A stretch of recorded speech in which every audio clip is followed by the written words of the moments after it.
I've done a lot of stuff to this car and I was ready to take it for a test drive, except that the starter is broken. I got a new one. I've already taken the old one out, but it seemed like a good opportunity to show you how to test one. In simple terms, your starter is two pieces, the solenoid and the motor. The solenoid pushes your gear out so that the motor can spin your flywheel and start the engine. If we attach a ground to the body of the starter and then attach the positive side of the battery to the hot side of the solenoid, if we jump 12 volts to the terminal where the key is attached, it should kick it out and spin. So it looks like this starter is bad, but I already knew that. I'll show you what it looks like on the new one.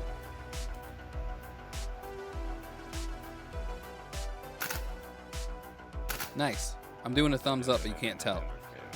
Here's where the starter goes, and you can see the flywheel in there. That's what the starter turns.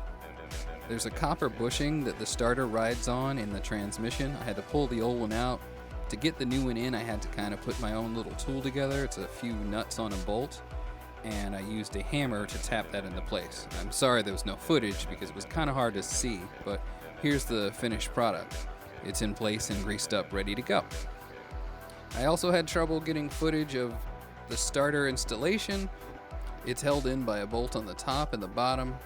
The negative side battery cable is hooked to one of the bolts, a wire that goes to the key, and the positive cable goes to the hot side of the solenoid. So now we should be able to start it.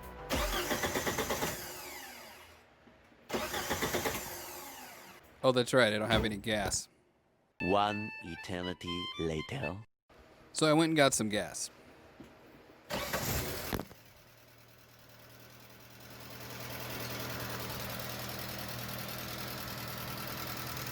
Okay, that's much better. So now I can take the car on a test drive whenever I want. But let's focus on the wheels for a minute. When I got the car, it had 13-inch steel wheels and decent tires, and I thought I'd try to make them look a little bit better by painting them. I tried silver and black, and it was okay. I stumbled upon these really nice 15-inch wheels. They very nearly matched the car, but they were 8-inch wide. That's a little bit wider than I want to have to deal with right now, and fitting tires underneath there just seemed like it wasn't going to be an easy task. I got these 13-inch alloy wheels for free, and even though 13-inch tires are a little hard to find, they seemed like a pretty good fit. Not long after that, I got another set of free wheels, 14-inch wheels with tires. They're off of a Cabriolet and they're a pretty good fit. They look pretty nice. So what could be better than that? 14-inch Volkswagen GTI Snowflakes, just like the ones on my car in Forza 6. Now you might be saying, those don't look that great, and you would be right to say so.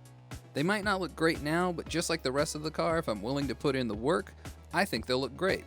In just a few hours, I went from cleaning off some of the oxidation to a mild polish. I put a little bit more time into it, and it might not be as shiny as the ones in the game, but I think it looks pretty good. Get a set of tires on these and it'll be ready for the road. Hope you enjoyed this video. Maybe you learned something today. Thanks for supporting me on Patreon and listening to my music. And as always, don't forget my catchphrase.